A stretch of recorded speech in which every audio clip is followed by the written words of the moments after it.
Lick Esterk is a magicless failure. His mother despises him, calling him a disgrace who doesn't deserve the family name. Tomorrow he turns 15, and he's getting kicked out of the family. His sister Ellen steps in, defending him and demanding an explanation. The mother kicked him out, calling him useless at 15, while Ellen argued the other brothers still live there. Lick was still her brother, but Mum reminded her they weren't even blood-related. He's the miller's grandson. Two maids nearby eavesdrop on the family drama. Ellen's icy glare silenced the room. She doubled down. Illegitimate or not, he carries her father's royal blood. Mum agreed, granting him one last mercy, a real exorcism, an ancient ritual passed down by nobles for generations. As the kingdom's noble founders, the Esterics refused to tolerate weakness. This ceremony has already purged 5 family members before him. To stay, Leek must survive the expulsion trial and prove he's worthy of the Esterg name.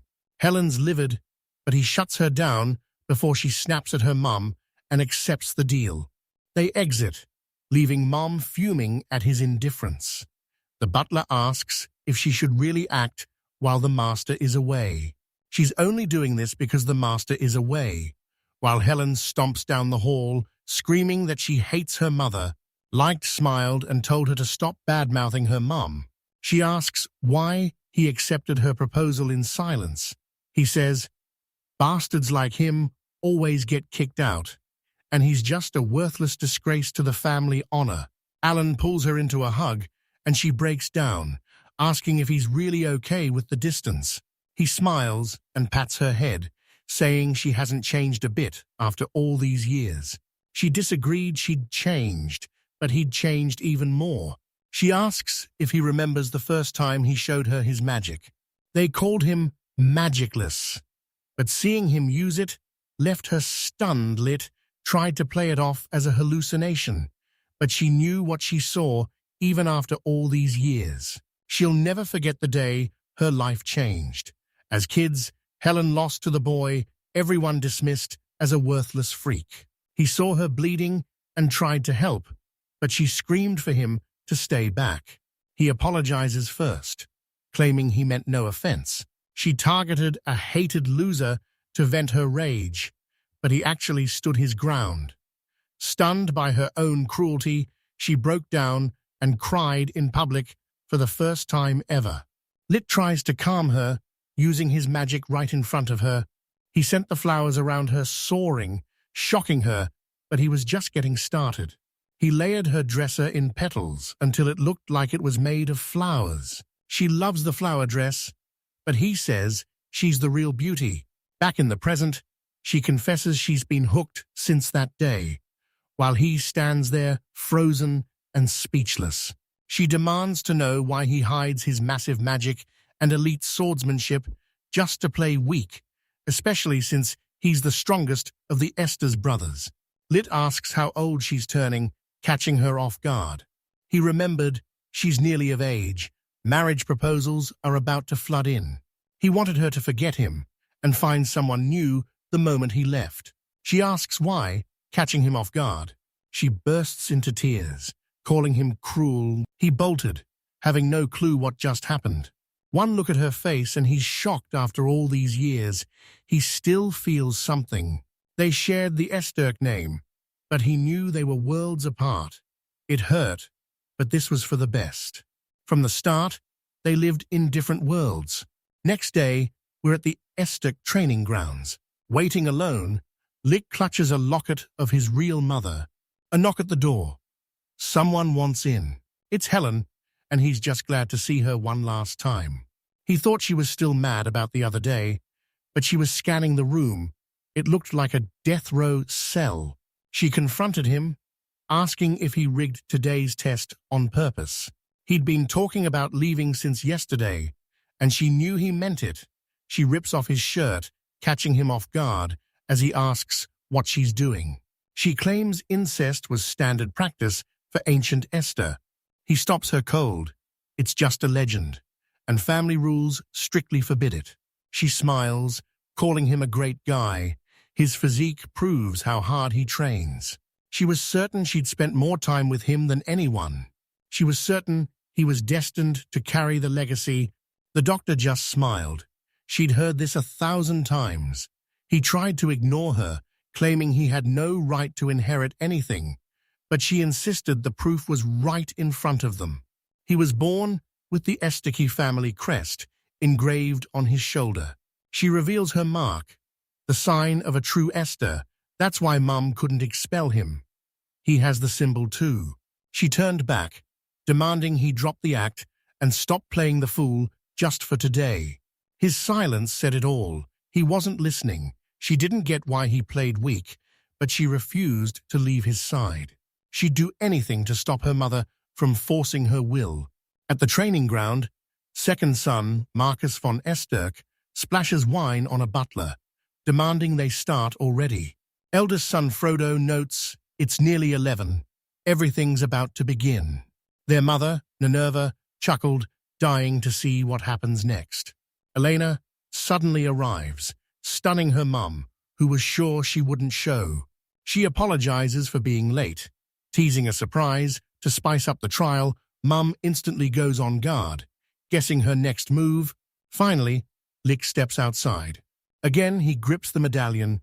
He's coming for the arrogant nobles who humiliated him and his brother. But above all, bent on revenge against the Esters, he finally steps into the ring. He enters the arena to a wall of sneers, mocked as Laura Stark's bastard and a disgrace to his title. Everyone saw him as just another ordinary guy. Liked, watched the massive crowd in shock. His trial had exploded, drawing in far more than just the Starks and their servants. Seeing the peasant kids, he realized Minerva wanted a public expulsion. Minerva launches the expulsion test. The mission is simple: prove he's worthy of the martial house of Aztark. A gnome and troll jump out in front of him. Trial by duel is confirmed. She lets him pick his foe and Lake points. He points at his brother and demands a duel.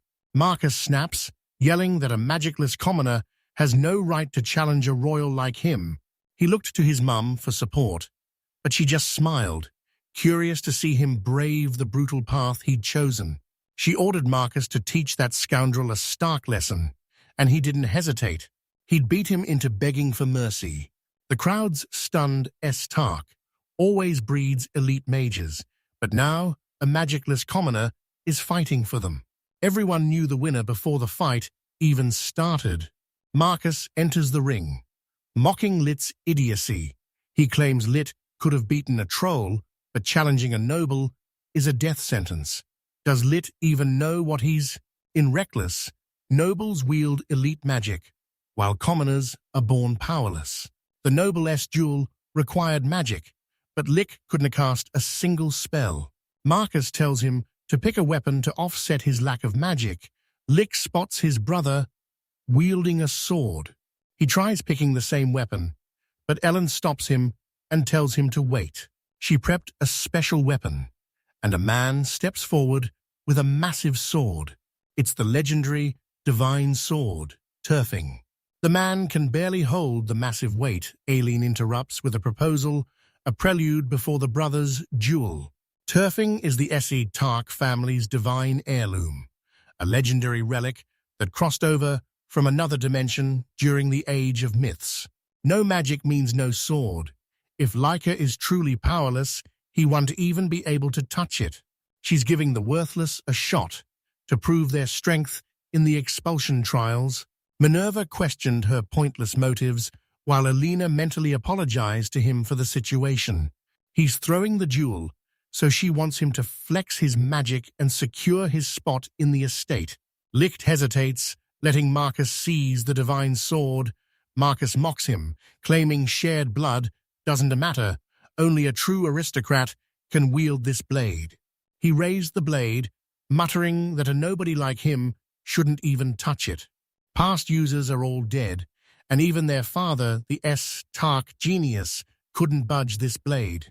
Marcus knew that sword would one day be his. Suddenly the sword resists, shoving him back. Marcus grinned, knowing this blade was nearly impossible to claim.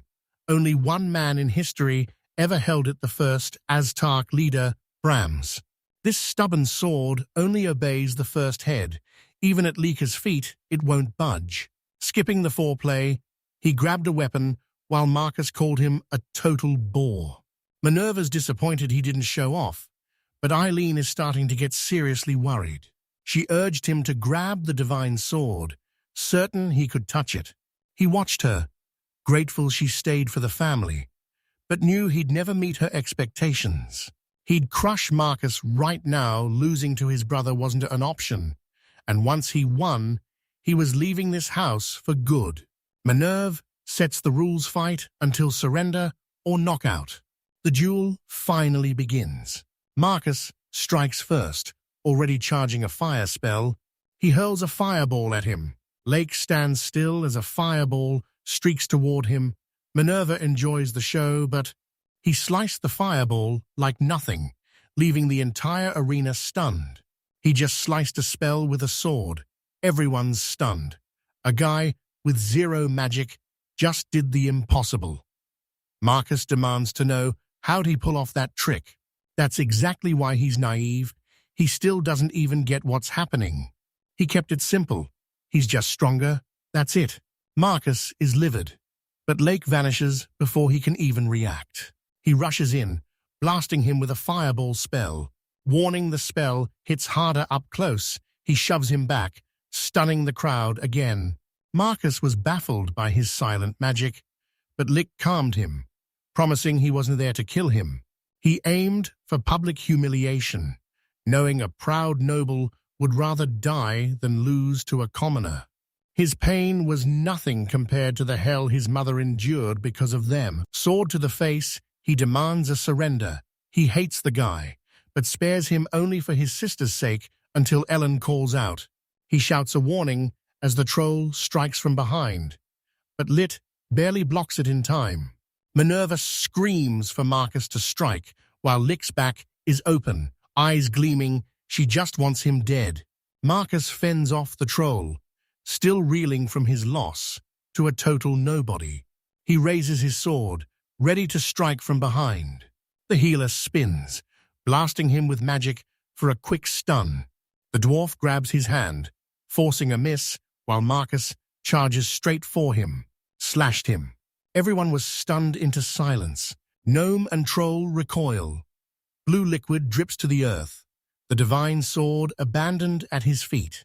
Marcus knew losing to a commoner was worse than Dota, so he'd kill him right now, coward or not.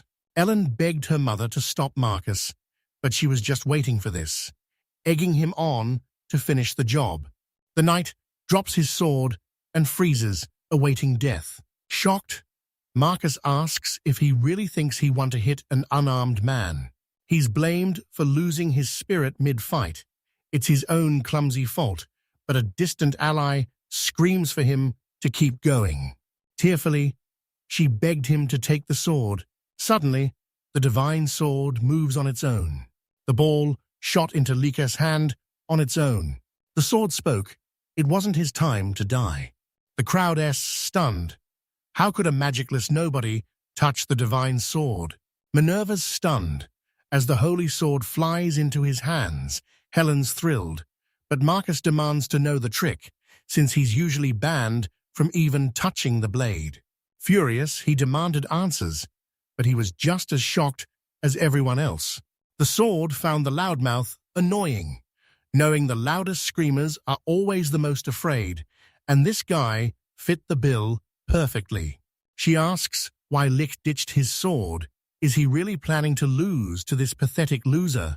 His blue glow lit the divine blade. Sensing his massive magic, she knew no ordinary warrior could win. He refused to lose to Marcus. He'd finally lost to this world. In a world where bloodlines rule and talent is worthless, he believed one person couldn't change a thing. Like his mother, he knew fate was just too cruel to fight. To beat the vile nobles, he thought he had to become one. He played the fool to stay hidden, but he's finally done with the lies. Marcus is clueless, Asking why Lit's talking to himself, Lit's shocked. Can Marcus not hear the sword? The blade confirms it. Marcus is deaf to its voice. No one could hear her. She spoke of ancient divine sword users, but every witness is dead. She challenges his claim that one person can change fate. If he wants to die, she wanna stop him, but she knows he still has a spark of life left. She asks if he's really okay losing without even trying to change anything. The divine blade already sensed his true feelings. Light's ready to use the sword. She read his eyes and instantly offered herself up to be used. He finally draws the sacred sword, a blade untouched for ages. Everyone's stunned. Marcus trembles, praying it's a nightmare, as Minerva and the rest freeze in their tracks. Lake hoisted the sacred sword for all to see. The crowd whispers, only the family head can wield the divine sword. So who is this kid? The divine sword flared, terrifying. The dwarf. Marcus wondered, did the beasts fear this light too?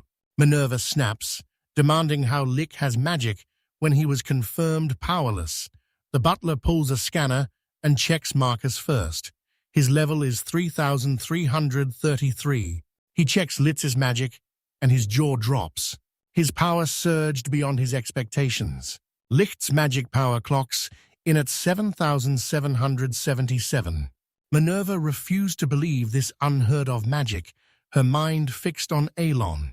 She apologized immediately, knowing he'd hate her next move.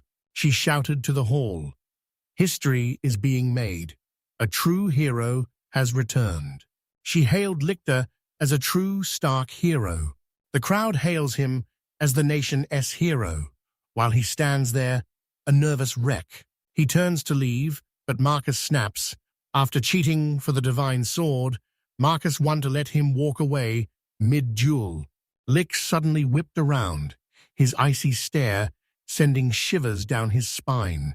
Marcus shuddered as he vowed to vanish like they all wanted, warning them not to follow. He wouldn't show mercy, vowing to end them with his divine sword before walking out of the arena. Walking back, his wound still bled. He reaches the exit, thinking he's free, but blacks out.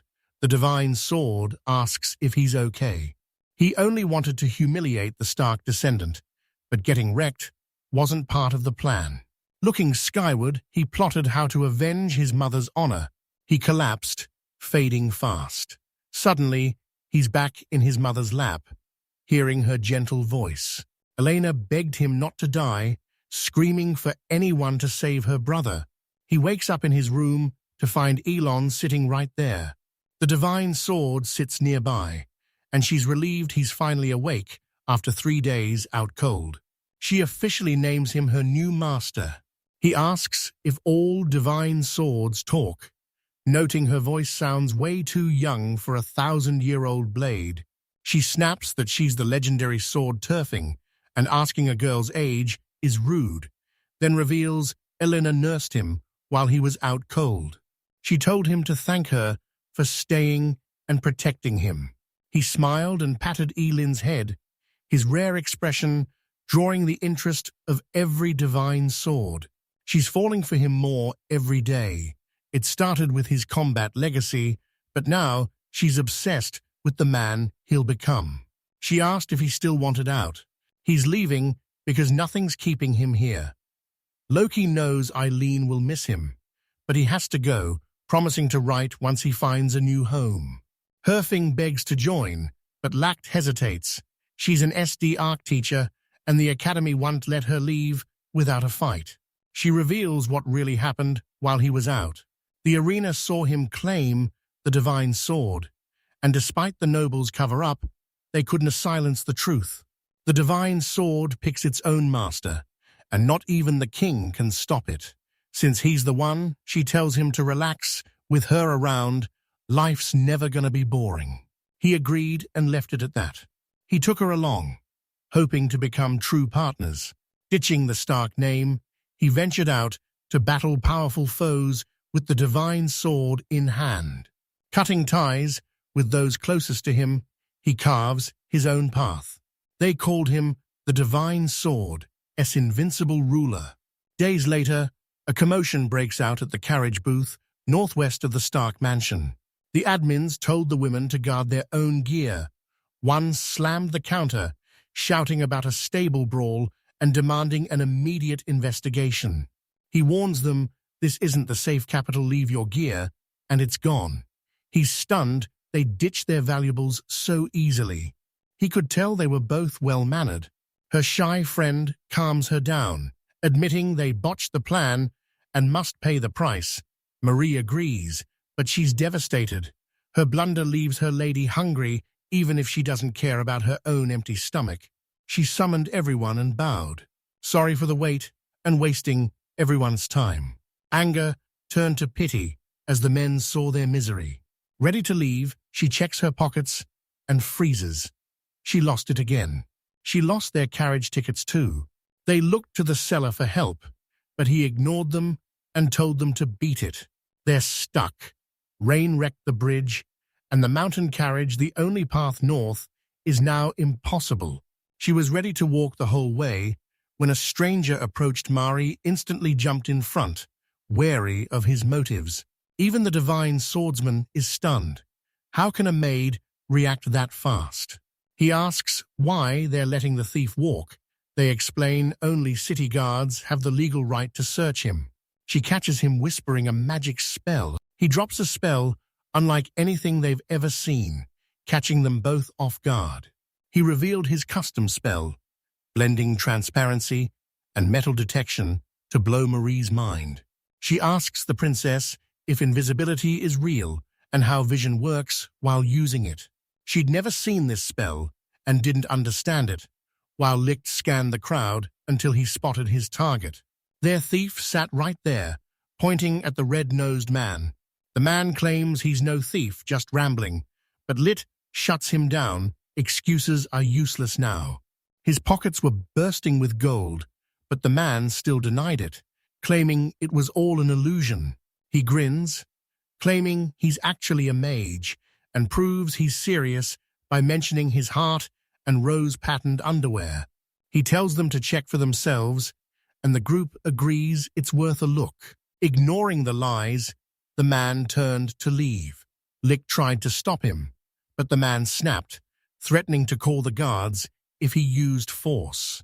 Pants down and clueless, Licht warns him not to see the guards looking like a joke, especially since he's wearing the exact underwear he described. The crowd laughs, mocking his loose belt, but Mari saw the truth. Licht's dagger sliced it in a split second. She saw enough. He was a pro with a blade, even while looting the guy's pockets. He finds a pouch of gold, confirming it's exactly what she's after. The thief claimed he inherited the gold from a dead uncle, daring them to prove ownership since the coins aren't labeled. Marie claims the pouch has 7 gold, 24 silver, and 3 half-broken coins. Luke checks to see if she's right. She was right. This guy really is a thief. He hit the dirt, muttering. He expected an easy win, but this team is a different beast. Val-Marie and the girls celebrate. They finally got their gear back. Princess spots Licht leaving the shop and bolts after him. Mari had business in the store, so she told her to wait while she handled things herself. Resting on Lick Street, his divine sword roasts him for acting edgy and ignoring those girls just to look cool. She wonders why he helped when he's usually so cold. He admits he didn't care at first, but seeing the princess bow and apologize to everyone caught him off guard. 2 women approach and thank him for the help. The princess orders Maria to pay him. Maria hesitates, but hands over the gold as a reward for the rescue. Turfing also wanted to see the total. He reveals 5 gold coins, shocking her. It's a massive overpayment, enough to feed a commoner for an entire year.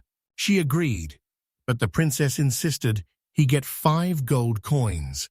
He was the only one who helped at the stable, so they had to reward his kindness. Lick plays it off as luck, but she and Murray are sold on his character. Since he's the real deal, she asks him for one more favor. She asks him to stay and guide them to Northtown. He's stunned, and even Marie's impressed she actually said it. Marie claims she can protect the girl alone, but the princess notices she's slowing down. The old Marie would never let a thief rob her. Mari warns never to trust someone with a hidden past, but his sincere face makes her doubt everything. Light smiled, admitting he mistook her for a noble fraud, but she's actually a brilliant strategist who rewards him well. Taking that much cash meant he could never say no to her again. The princess played dumb, knowing a bribe wouldn't work, but he took the job anyway because extra cash never hurts. He met the duo and joined their company. She's too shy to introduce herself, so he tells her to use a fake name since they're only together until Northern Town. The princess finally drops her hood and reveals her name, Riche. They shook on the deal, but an uncomfortable Marie told him to keep his hands off the girl. Watching from afar, the leader is shocked. A traveler joined the women, but he's sticking to the plan. He ordered his men to take out the kid if he got in their way. The trio heads north by carriage. As Licht stares out the window, Riche laughs and teases him for acting like a kid. Marie asks if this is Eston's first carriage ride. He admits it, saying his brothers always mocked it as a hobby for fools. He loved exploring new sights. Riche was just happy for him, but Mari warned him to stay useful and keep working. She warned him to keep the lady safe, and he understood perfectly. He confirmed the 10 passengers in their carriage were safe and unarmed. Every carriage has a guard, so he tells them to relax. He didn't know a guard was gone, replaced by a mysterious man in a suit. Inside, a grandma serves them frozen food and swears it's delicious. Logical, Maria refuses the strangeress food to stay safe, but Licht ignores the risk and digs right in. She screams he's a reckless burden, so he shuts her up by shoving food in her mouth. He tells her to relax, claiming he'd spot poison instantly. His sharp senses make her wonder about his childhood. He offers Riche a taste, and she gladly joins in. The taste was unreal, and she absolutely loved it. The old lady asks if they were dating Riche fumes, but Licht cuts her off and confirms they re-together. Riche's speechless while Mari demands answers.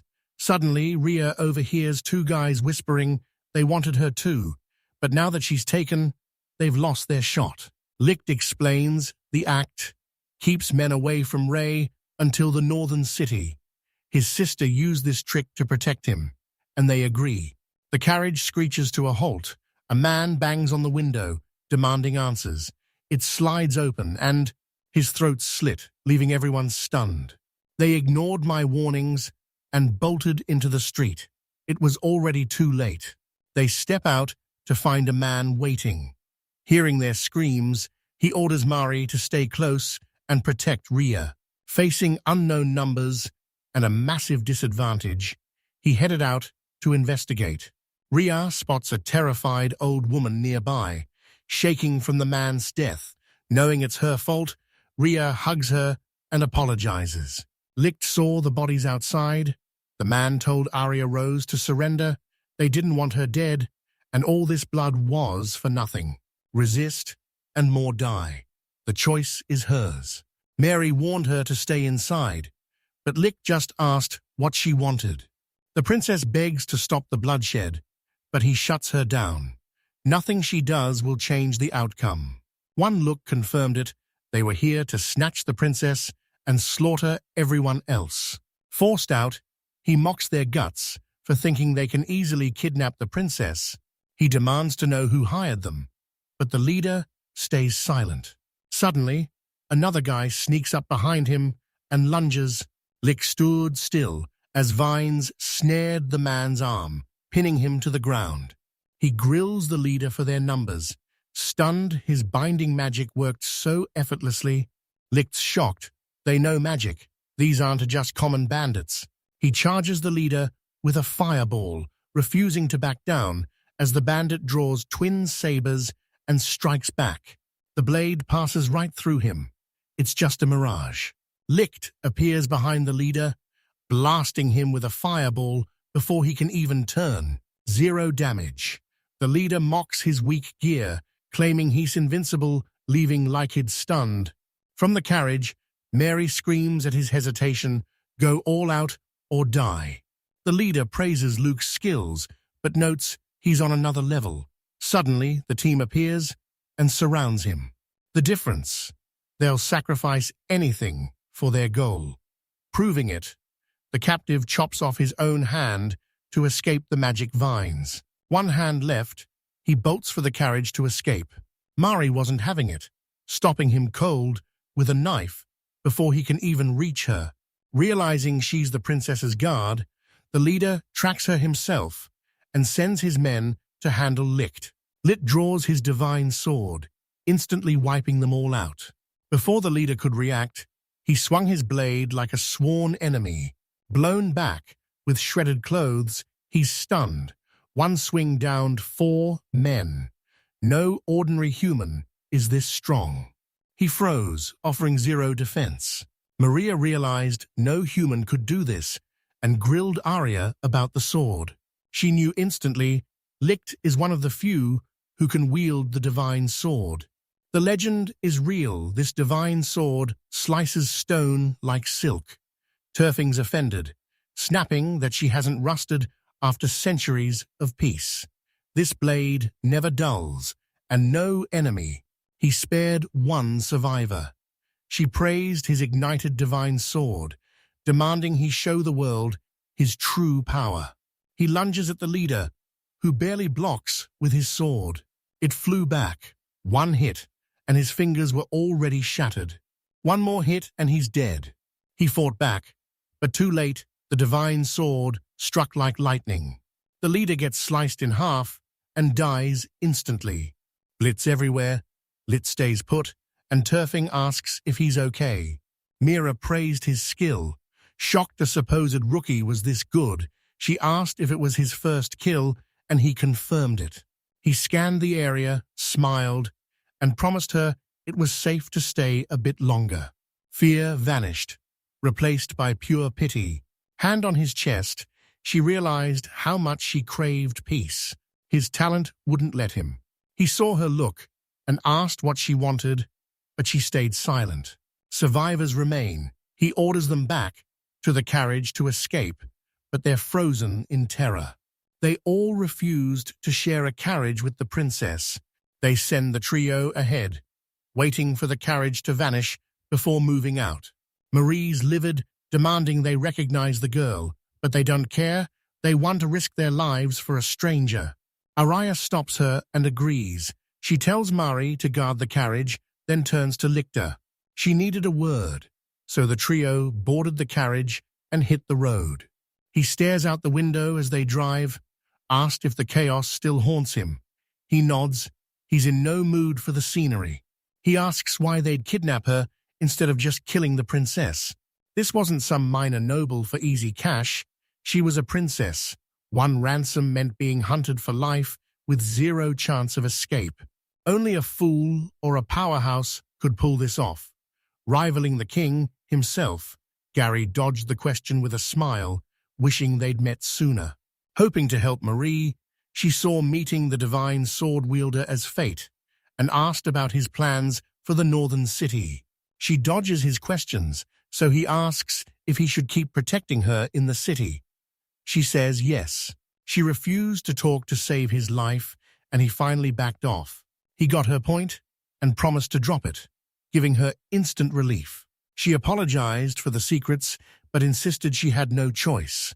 The trio finally hits the northern city. They hop out to say goodbye, but Arya asks if he's staying. He's joining the Adventurers Guild too. Arya scribbled a note begging him to take her. She knew he couldn't refuse a personal recommendation from the princess. He took the letter and thanked her. She brushes off his thanks, calling it the bare minimum. Even the divine sword is impressed by her kindness, as she writes him a free recommendation letter. During the farewell, Turfing asks why he rejected the princess's offer to stay. He refuses to let the powerful use him for his skills, He ditched the Taka name to leave that life behind forever. Now, she's all he needs, making her tease. Is that a love confession? He walks away, leaving Marie frozen, and wondering if she should really let him go. Araya teases her about liking him, but she claims she doesn't hate him, she just wants to let a man with a shady past near the princess. Tasked as Aria's shield and sword, she refused to quit, stepping in even when she hated it. Araya wasn't embarrassed, she'd counted on it. Done here, she reminded her of their real mission in the city. They pushed forward to finish the mission. Lick crashes at the hotel. Turfing asks about the guild, but Lick puts it off until tomorrow. He was loaded, and his future was set. No reason to rush. Tomorrow's packed, so he crashes instantly, leaving Turfing stunned by his speed. He's only 15, basically a baby to her. She lets him sleep and takes a breather. That night, Turfing spots an intruder climbing through the window. She shakes Lick awake, warning him about a stranger in the room. He didn't budge. It's Mari. She sits right next to him. She knew he was awake. He always sensed intruders, but he didn't even resist when she lunged at him. She asked him to accept her innocence, and his eyes finally snapped open. He shoves her back, demanding to know what she's even doing. Why play the villain? What was her endgame? He knew she had an angle and demanded to know her endgame. She can't afford to pay him back, so this is her only way to settle the debt. Acting cold, she told him to do whatever he wanted. She wouldn't stop him. She bursts into tears, revealing she was faking it all along. He told her to stop crying and wipe her tears. He couldn't watch her cry. He'd seen it his whole childhood. Seeing his mom cry alone gutted him every time. Just thinking about it gives him a headache. Mary asks what's wrong, but he suddenly pulls her into a tight hug. He gripped her so tight, she begged him to stop the pain. But then she noticed he was shaking. He kept repeating no, and Marie had no clue what was happening.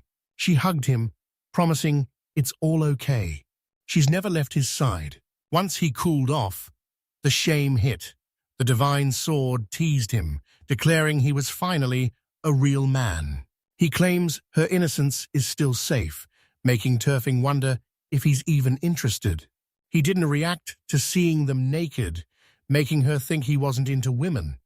But he insists he still likes them.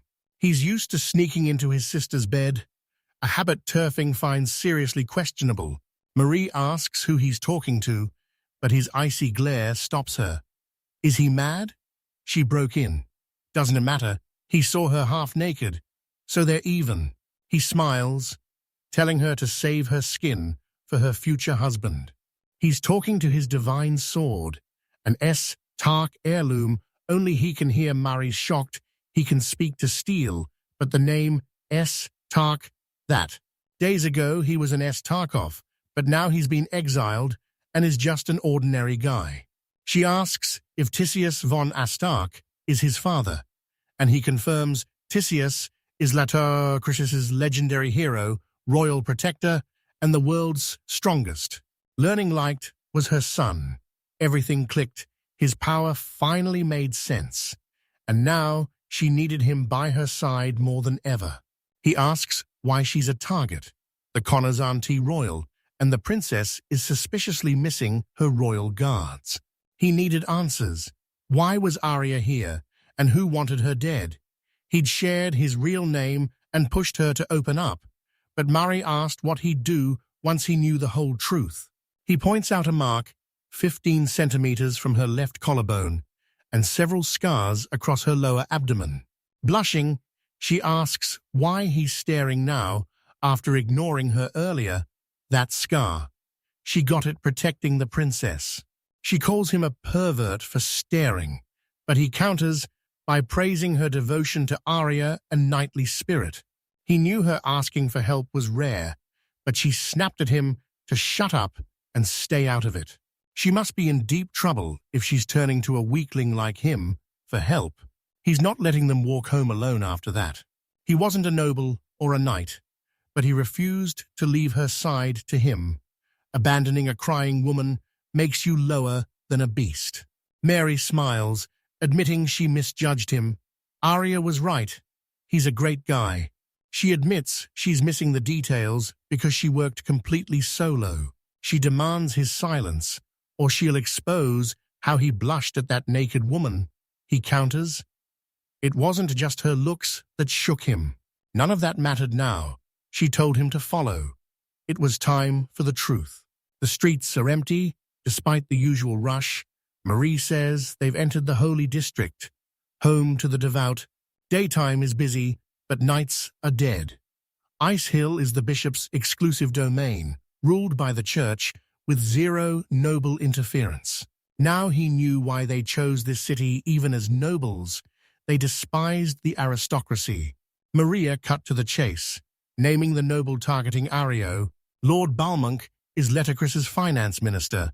She asks if he knows him, and he confirms the man was his father's friend. Balmonk and Laura Stark are legends. The Balmonks rule the state, while the Ashtarks dominate the battlefield. He questioned their bond, but Marie was just as unsure. His father is now a suspect. He asks if she can trust the son of her enemy. She asks if he's a traitor. He says no, and that's enough. Araya's trust was enough. Surprised, he asks why she trusts him so deeply. She says the princess has sharp instincts. Saving a girl branded a clumsy failure. Hearing that word, he demands an explanation. She finally confessed Arya was a princess of Lettercris, but she had zero magic. In Radocrest, magic is status and power. To keep him safe from Minerva, Lika's mother forced him to hide his gifts and pretend to be magicless. In this magical world, the powerless are trash. Even noble kids born without spells are branded worthless. These kids were either exiled to end the tradition or wiped from history entirely. The nobles repeated this cycle, hiding the kingdom's true dark side. Lit stunned, an unnecessary princess, unheard of. He double-checks with Mari to see if it's actually true. The truth stung. She assumed a genius like him couldn't have grasped the hell-unwanted kid's face, but he already knew the dark reality. He ignored the mockery, knowing his weakness was a lie, but Arya really was magicless. After everything she'd endured, he couldn't believe she still had such a genuine smile. Mari reveals the princess isn't helpless. She wields royal magic that no device can measure. He didn't get her talk of immeasurable magic until it hit him. This was straight out of a fairy tale.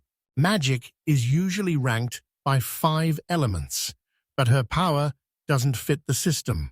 He realizes the truth she wields attribute less magic. It's confirmed. Without properties, she's severed from the magic system and completely helpless. Litz is in shock. This shouldn't be possible. The divine sword rejects him, revealing she's met a non-attribute user before herself. That's her secret. While normal swords rely on 6 attributes, she's unique. Divine Sword unleashes the elementless 7th magic. She explains that magic without properties is for gods alone. Humans can't even grasp it. We were just not on that level yet. Minutes later, they reach the church and stop. Maria leads him inside, and he realizes the church is basically a field hospital. He finds an old man, already dead. Marie warns him they aren't just refugees. Look at their skin. Their grey, dragon-like skin meant one thing: Stonecale disease. He finally understood the truth. But Murray had seen this nightmare before. He read about this in the library, so she assumes he knows about Stonecale disease, a curse that turns skin to rock and kills you once it hits your organs. He asks why they re-out so late, then spots Arya. Mari reveals the princess has been secretly feeding the sick. Shocked, he asks if they risked the capital trip for this. She says, kindness is only half of it. The princess actually stole royal medicine for them. Stunned by her bravery, Murray admits that's exactly why he loves her. He asks why they stole it. Certain the king would be shared the medicine to save the kingdom, if they just waited. She reveals sabotaged medicine forced the theft, and with the princess robbed too, he suspects Lord Balmonk is behind the entire scheme. Mari lacked proof, only capital rumors, but they could be true. She'd shared everything, so she left the choice to him and went to find Arya. He glanced back at Arya's beaming smile. Balmonk is a greedy, magic-obsessed advisor, so wanting the magicless Arya makes sense. But the royals want to let this slide. Does he have a secret plan to... Finally, he saw the truth. The region was worthless. This kingdom discards the useless, and he knew this was a plot to steal her throne.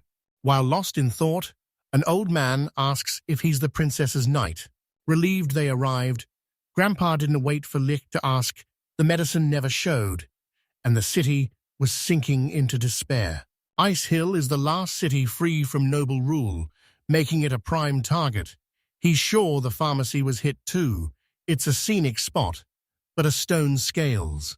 The princess saved the city from death with her medicine, making her their ultimate savior. A total saint, she made everyone smile, even in the worst situations. Grandfather saw Holy Rukia reborn in her, while Lick listened in silence. He couldn't understand how she stayed so kind and kept smiling in such a brutal world. He realized his mum was the same, smiling for the world, but showing her true self only when she was alone. He didn't believe anyone could smile through the pain. His mother's death proved humans aren't that strong.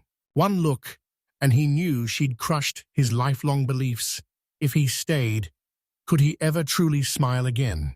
We're done living for anyone else. Would the world look different through her eyes? The old man warns her. Dawn's closing in. He tells her to rest, or God will scold him if she faints. Marie insisted she rest and let others handle the load. Exhausted, she agreed and went to recover with her. Just as she was about to turn back, sword in hand, the knight approached and knelt before her. He blasted their stupidity, asking what they'd do if they caught the plague. Since Marie wouldn't stop her nonsense, he'd stop her and protect the princess, never leaving her side. She won't abandon the suffering, and he knew she'd say exactly that. He had to become the one to protect her. Renouncing the Stark name, he's now a commoner, but he still pledges his life and sacred blade to Princess Arya Rose. His Esther claim hooked her, but she didn't push for answers. She takes his sword, naming him her knight. Newly knighted, she renames him Ice Hill. He's stunned. The poetic name fits him way better than Stark. Mary joins him to guard the princess, but Arya suddenly collapses. She fell right into his arms. Terrified, she'd just caught an infection. Looking closer, she's just fast asleep. Even the divine sword was stunned. She was so exhausted, she fell asleep mid-ceremony. Lit realized she looks nothing like the other nobles. She thanks him with a lick while resting, officially making him her knight. Medicine delivered to Ice Hill. The trio boards a carriage for the capital, Lactaris, resting along the way. She sleeps silently, unlike his sister, who snores and clings to him. Noticing Mari's exhaustion, the doctor asks if she's tired too. He offered to cover her night shift so she could rest. She took the deal, trusting him. Both women fell asleep while he sat nearby. No ceremony meant no Von title yet, but the princess's new surname was a massive milestone. If Minerva learns an STRK member is guarding the princess, she'll send assassins. He can't handle local thieves and her killers at once. He must avoid this. He'd die for the princess. Watching Mari sleep, he realized no one but his sister had ever trusted him this deeply. He never saw this coming, but since leaving Esturk, he's finally here. Mary wakes up to Leek laughing at her. She asks if he's okay, and he admits he rarely talks to women. Relieved she's finally at peace, he realizes they're identical. Keria loses it laughing, while Mari cringes in embarrassment. She roasts him for fainting when he saw her naked, shocking everyone as he screams, It was a secret. Laughing at their bickering, the princess tells them to cut it out. They've finally arrived. The trio finally hits the Lactara's capital. A massive line blocks the capital gates. A guard halts their carriage. No skipping allowed. The driver flashes the letter, and the royal seal shocks the guard. Harry smiles at the guard through the window, thanking him for his hard work and telling him to keep it up. He lets her pass, but freezes, stunned by her beauty. The crowd yells at him to hurry up. Entering the capital, Lift's stunned by the energy. A local asks if he's new, but Lift's been here once before with his dad. A decade had blurred his memory. The world looked different, but the princess swore nothing had changed. She knows this country hates sudden change. Licht falls silent. She drags him to a shop, insisting he needs a wardrobe upgrade now that they were in the capital. They hit the shop, and the owner's hyped to see Princess Aria after ages, asking how she's been and if she's still studying. She knew the theory, but the owner spotted her companion. He's stunned by how beautiful he looks. Arai wants new clothes, but Licht refuses. The owner steps in. If he's her knight, he needs to look the part. His northern clothes were a dead giveaway. He needed to fix his look fast to blend in and avoid unwanted eyes. Suddenly, he noticed the sword in his hand. The fox licks him, then locks eyes with a warning, "Don, to get sly, one look." And the owner knows this is a true guardian. Araya feels safe by his side and wants him at the Royal Academy as her personal guard. Shocked, he refuses the academy, but she promises a massive reward to seal the deal. She orders an outfit for the day after tomorrow, telling the owner she has to be back at school by Monday. He agrees to the deadline, and she heads out. Licht grabs her shoulder and stops her cold. He never agreed to join the academy. Araya bursts into tears, terrified he's lying about protecting her at any cost. He backs away, promising protection but refusing school, as the owner declares insulting girls the ultimate low. Panicked by her tears and clueless on what to do, he caves and agrees to the Royal Academy, leaving her overjoyed. Real tears or just an act? Either way, he knew she was a master at winning hearts. She survived on charm and friends, while he only made enemies times short. And as the owner takes his measurements, Leek asks for room to grow, but the owner reminds him the princess is footing the bill. He asks the director if they are still enrolling, certain the deadline passed, despite never attending school. She tells him not to worry, she's already got a plan. Mid-talk, Maria was already headed to the director with a letter, certain to secure his admission. He doubts Marie can handle the director, but she's certain Marie will win him over. Shopping finished, they head home. Mari's already waiting at the entrance. Academy went perfect. They accepted the offer instantly with zero negotiation, catching her off guard. Arya has Mari lead him to the guest room to rest until dinner. Maria leads him in, sits on his bed, and promises to handle whatever he needs. He tells her this room beats his old spot in S Dark, and she's thrilled. He's the princess's guard now, so the special treatment ends. They're equals, but since she's older and more experienced, he's the one who owes her respect. She knew he was judging her tiny, guardless estate. For a princess, it was pathetic compared to her neighbors, making him wonder if her low status or weak powers were the cause. We reminded him, if the king had a son, the princess could have stayed in the main palace. 3 princesses compete for the throne, and Arya is the second contender. Every king needs magic. Despite being second in line, she was given a pathetic assignment to prove she'll never rule, effectively exiling her from the palace. The doctor asks if Arya wants the throne. She tells him to ask the princess himself, then leaves him to rest until dinner. Alone now, he draws the divine sword and notices she's unusually silent today. Turfing laughed, telling him to learn women's feelings Even she needs peace. Shrugging it off, she noted his free time and suggested he's got to write that promised letter to his sister once they settle in. She nursed him for 3 days while he was out, so she's definitely expecting a letter. He agrees. Even though he's never written before, he's finally updating his sister. He pens a letter, detailing everything that happened since leaving Dark. He hid the bandit attack to spare her worry, writing only of Mari and the land before announcing his enrollment at the Royal Academy. He trusted Ellen's silence, but to prevent leaks, he magic sealed the letter and sent it by pigeon. 2 days fly by. The prince tries on his custom clothes. Mari loves the look and tells him to go show everyone. He's shocked she's ready so fast, but Marie just boasts she's a top-tier maid. He drops down to Arya, and seeing his new form, she calls him wonderful. He's speechless until Mari shoves him, demanding he praise the princess. With zero experience, he tells her that her hair looks perfect with her white outfit, and Arya is thrilled. She spots his messy tie and fixes it. Now, they're set for the Royal Academy. Up in North Stark, Helen lies on Lick's bed. She missed her brother like crazy. A carrier pigeon swoops to the window with a letter. Reading the letter, she's stunned he's actually joining the Royal Academy. En route to the academy, Arya hands him papers. He panics, thinking it's a surprise exam, but she laughs. It's Sunday, school's out.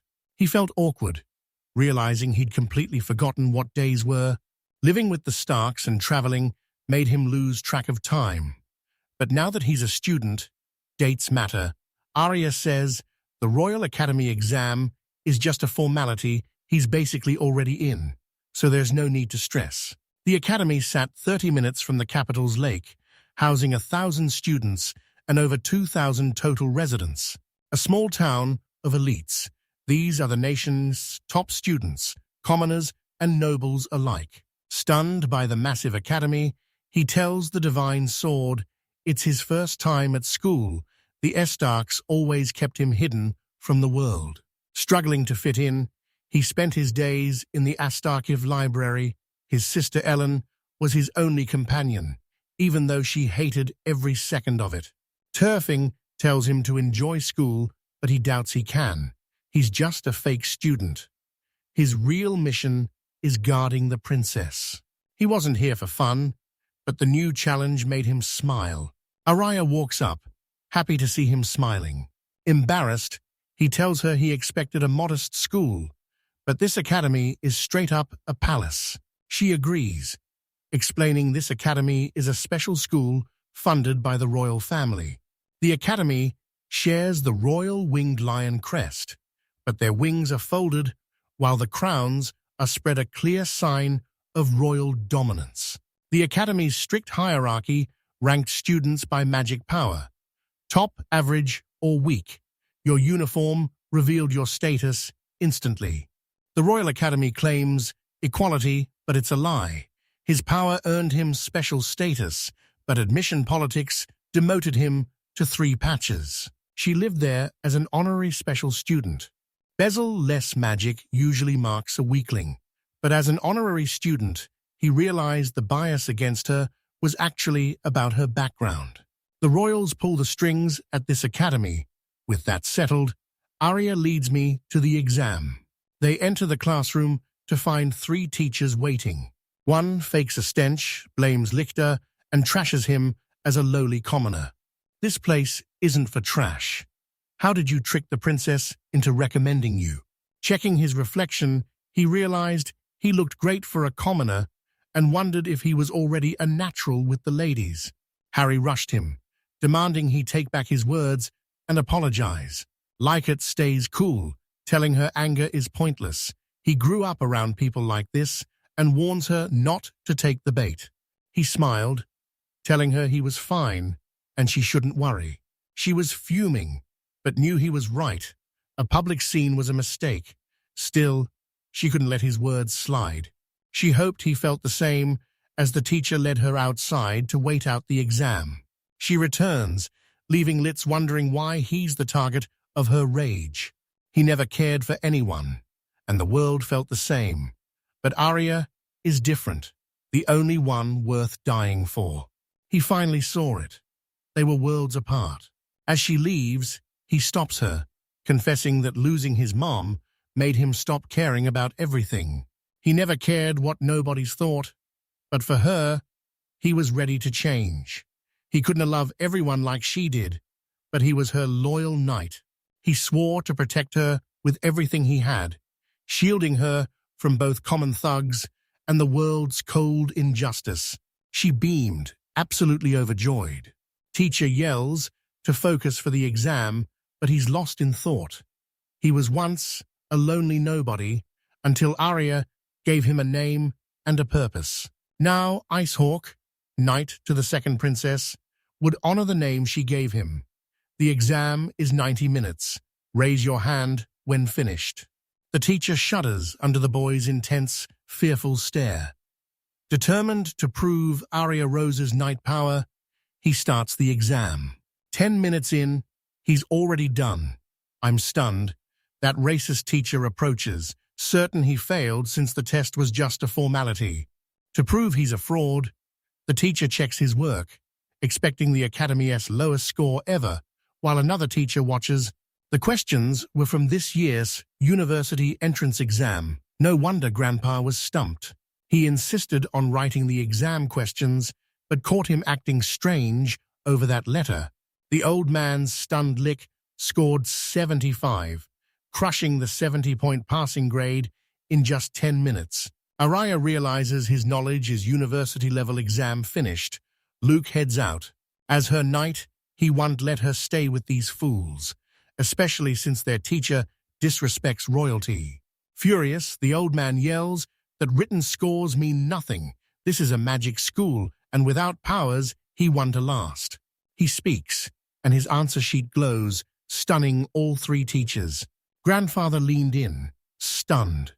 The correct answers were glowing, spelling an ancient word before the paper suddenly flashed and burned to ash. He's stunned. That ancient inscription literally means fool today. He turned and licked the spot. The teacher's stunned. This kid mastered ancient script just by glancing at the key and crushed a college assignment in record time. The old man realized Licht was no ordinary kid. He was a cursed child with insane mental powers. Heading back, Arya clings to his arm and thanks him. Confused, he tells her to back off before rumors start. Eyes are already on them, but she doesn't care. She pulled strings to get him in, so gossip was inevitable. She knew everyone would soon see his greatness. He noticed she sounded just like his sister, and they clicked instantly. Exam over, he asks if she's heading home. She's not. She's officially accepted and moves into the academy dorms today. She explains the academy has 36 dorms, and he's assigned to the low-rank commoner block. He asks if they'll live apart. She nods, confirming she's headed to the special Jules dorm. He feared for her safety, but she promised special students stay together, letting him stay close to protect her. The divine sword agreed, preferring this over ending up in an awkward boys' dorm.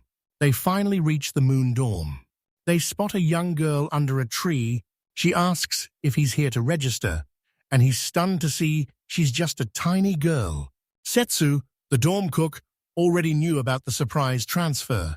She grins, asking if the girl by his side is his girlfriend. He claimed he was just a guard. She joked that if he brought a girl over, he'd better be quiet, since the walls are paper thin. He realized then, never trust a dwarf's advice. Arya blushes, so he quickly promises not to get weird. Nervous, she insists she isn't worried at all. Setsu knows they need the manager and heads to the lake to find her, leaving the group to wait in the office. Inside the dorm, Setsu finds the supervisor while Arya catches him staring. She asks if he likes her, and he admits he's just rarely seen a dwarf working a normal job. Coming from the conservative north, he's curious, but she explains that in the capital, Dwarves and elves mingle all the time. Easy work draws ability users from everywhere, Setsu included. Remembering Setsu's words, he tells Ario they aren't in love. She agrees. Their bond is way deeper than romance. Their loyalty stunned him. She was a true princess. No royal had ever cared for a knight this much. She gets right in his face. Startled, he asks if something happened. She tells him to drop the formalities and use her name, a privilege reserved for those closest to her. He's speechless, but since you asked, he'll call her by her name. She insisted on using polite honorifics, a sign of her good upbringing. It felt weird being formal while she stayed casual, but since she wouldn't budge, he just ignored it. They hit the dorm manager's office and headed inside. Surprise, the dorm manager was already inside. They're the first in the academy to barge into the manager's office without knocking. Araya apologizes, explaining they thought the office was empty since they were told to wait there. She didn't care, telling them empty or not, you always knock before entering. She kicks them out for a fresh start. Harry knocks, and the supervisor lets them in. Araya bows and kisses her hand, the others following suit. The dorm head notices her triple knock and asks if it was on purpose. Araya followed her palace training knock 3 times if someone's already inside. The manager's hyped to meet a real princess, but looks rude for just mimicking the locals. He apologizes, explaining he was raised by northern wolves who don't knock. The dorm forgives him, but he just coolly replies, I know. She's annoyed, but his quick apology earns her sympathy. She introduces herself, Jessica von Almanik, Crescent dorm head, an etiquette instructor. She welcomes Luke to the Royal Academy. She heard he crushed the entrance exam in 10 minutes flat, but he claims it's just a rumor. She warned him not to just focus on the princess. He had to forge his own path. She loved young talent and expected big things from him. He bows in thanks, and she loves his perfect answer. She starts the dorm tour, drawing shocked crowds into the halls. They can't believe it. The princess herself is leading the newcomers. The crowd whispers about the mystery man, while Jessica explains that since he's a mid-semester transfer, he'll be living solo. Regulars take floor 1, while lower ranks get the rest.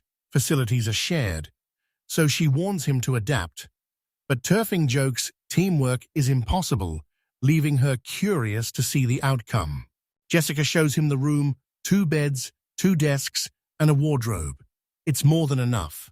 The manager's stunned. Most kids hate these basic rooms, but this guy is built different. He asks if low-level rooms look like this, but Arya's never seen one. Jessica adds, it's nothing like the elite dorms she's used to. His gear was already waiting. Delivered by the princess's messenger, she asked if everything was there, and he confirmed it was. Suddenly, Turfing senses a familiar presence. Another divine weapon is nearby. He finally saw why this academy was elite. No wonder a powerhouse like him was here. Turfing wondered if a divine swordsman could ever surpass him, but just responded with a silent smile. Araya catches him talking to his sword again. Jessica's confused, but one look at the blade, and she realizes the truth. She catches Arya entering his room and stops her, declaring pre-wedding visits forbidden and sending her back. Lunchtime. She says the cafeteria is in the building by the west exit. They hit the cafeteria where Setsu introduces Licht as the new student, sparking instant gossip about his sudden arrival. Annoyed by the gossip, he tells Setsu to quiet down. He hates the spotlight. She apologizes and hands him another bun to make peace. She offered to help him with anything, and Lick was grateful. Grabbing his plate, he notes the gnome looks familiar, but brushes it off. Before Arya, everyone in S. Stark avoided him now. Everything is finally changing. A group of men rush in and kick the chair out from under him. Typical bullies tried to flex on the new kid, forcing low levels to eat standing up. He wasn't fazed. He's dealt with this his whole life. Ignoring them, he refused to eat without dignity. Enraged, they barked, "You dare defy us!" Setsu rushes in to check the noise, so the bully leader orders his goons to take her out. They snatched her. The thug, Vold, is the heir to Baron Garland. He already knew Licht Icehawk's name, so Licht demanded to know how he found out. Rumors claimed Wolf bewitched the princess to enter, but he felt like a simpleton, unworthy of his sword. The lieutenant asks if he's serious about the duel, and Volt is all in. Since no entrance exam is required, he lets Lit pick the duel. Lit chooses Water Sphere, magic catching Bold off guard. He realized why he was shocked. Water Sphere magic is a basic spell even toddlers can cast. Water balloons are harmless kid stuff, and the absolute basics of magic. Vol's stunned anyone would use a spell. Even school children find useless for combat. He says combat magic at school is too loud and brings unwanted trouble. Vol accepts, vowing to make Lick crawl. Lick stays alert at the Royal Academy. Even a common bully could be a powerhouse. He wasn't worried. He knew exactly how powerful guys like him were. They gossiped more than they acted, blindly trusting whatever they were fed. He'd never seen real strength and figured this was just another fake. The Ox finishes his massive water balloon, bragging that few ordinary students could ever match its size. Seeing an ordinary student's power, Lit finally understood their arrogance. With strength like that, they feared no one. Vale demands a repeat, but he just spawns a water droplet on his fingertip. Vold mocks the tiny water ball, laughing at the power gap before unleashing his strongest attack. The crowd's already called it. He's won. Lick launches his water balloon, and on Watspiel is stunned. His massive attack was just wrecked by a tiny ball of water. The crowd erupted as a low-tier student finally beat a regular. Enraged, Vol barked for silence. His noble pride and hard work wouldn't let him lose to a low-tier student. Believing the rumors, he knew he'd wrecked the academy, so he decided to end it all right here. He unleashes his expert fire magic, ready to turn him to ash. Someone yells to stop. The duel's long over. Lake spun around. It was just another student. Meet Creed, another ordinary student from a simple background, just like him. The boy rejects the help, but the man warns him never underestimate an ordinary student's power. Volod's fired up. 2 commoners mean he can finally go all out, crush the princess's guard, and earn the glory he deserves. Kreider's losing his mind and about to torch the hall, while Lake Puss ignores the danger to demand Vold take back his words. He blurs in, grabs his face, and slams him into the floor. He's her knight, and he won't let anyone disrespect the queen. Grandpa nearly wets himself in terror until Jessica steps in and stops them. She orders everyone to mind their manners and finish eating, then pulls Licht aside for a private talk. She pulls him aside, demanding answers. Arias says, as a knight, he wanted to let a bully insult his lady. But that wasn't the real issue.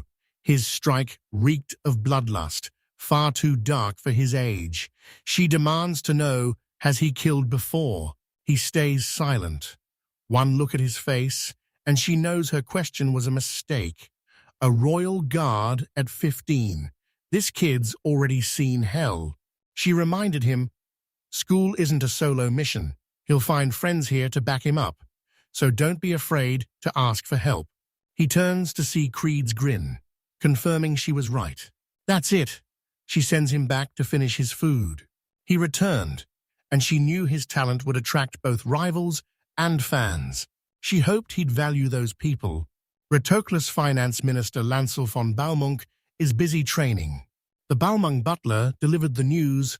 The teacher's spy spotted Rose back at the Royal Academy, meaning she crushed the thieves they sent. But wait, beside her stands Licht Eiskalk, a rumored master swordsman. Balmons never heard of him. If he's really that good, why is this 15-year-old with black hair and dark eyes appeared right when a Stark was exiled Different last name, but the first name is identical. Baumon laughs wildly. The mystery guest is Lord Tessus's son, but the butler warns it's unconfirmed. He simply replied, "Then confirm it." Back to Licht. After the cafeteria clash, he's outside the dorms, sharpening his sword skills.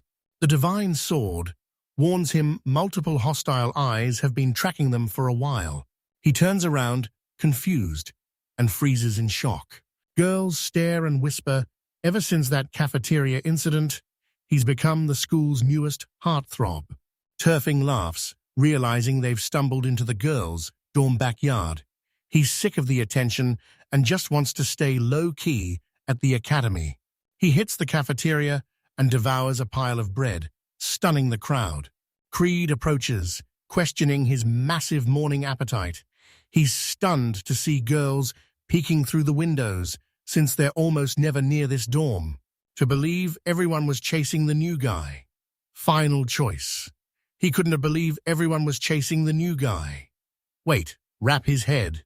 Even crazier, those arrogant bullies shove Connor's students into a corner and only let them eat at specific times. With Volga crushed, they finally eat in peace.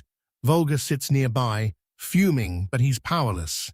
Creed remembers how commoners are always underestimated, a disrespect they've learned to live with. Licht arrived uninvited, shattering ancient traditions and forcing everyone to question their common sense. Lake denies fighting for that reason, but Creed isn't convinced. He was certain of one thing: the duel woke everyone up, and he loved it. Suddenly, a girl sneaks up behind him and greets them both. Lick asks to use the cafeteria, but Creed says it's boys only. Unfazed by the rule, she eyes the bread on his plate.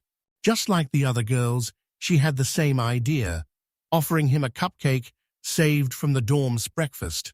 He accepted the massive offer instantly, but Cree warned him not to overeat and get sick.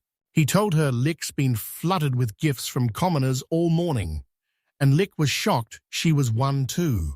She introduces herself as Anna, admitting she saw him near her dorm this morning and just had to meet him. He ignores her and turns away, despite her awkward apology for disturbing him. She's obsessed with his magic sword and demands to inspect every detail.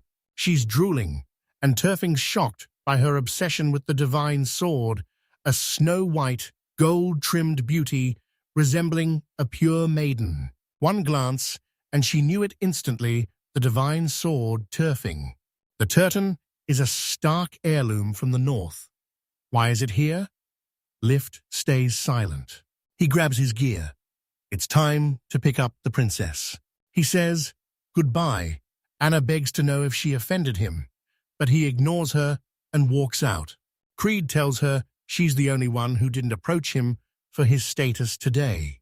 His sword caught her eye, and now he's hooked on her too. Lick walks through campus, and every girl literally loses her head. Turfing's fans are rolling in, and she might even let Anna touch her. She's a star, and everyone's dying for a glimpse. He doubts her fame, but she's the legendary blade that founded the nation. Turfing is stunned. Anna recognized her instantly, figuring she's a total history buff, or she's just obsessed with divine blades. He finally hits the district dorm. He tries to enter, but the divine sword stops him, reminding him it's a girl's dorm. He's clueless, so she warns him, "No guys in the girls' dorm." He swears he's no creep, but she snaps back, "Intentions don't matter when girls want their..." He grew to hate girls after a childhood surrounded by them, all thanks to his sister Ellen and those haunting memories. He thought women felt no shame, but Alan's perspective was shifting fast. Araya overheard everything at the gate. She knew he'd try this and immediately blocked him from the girls' dorm.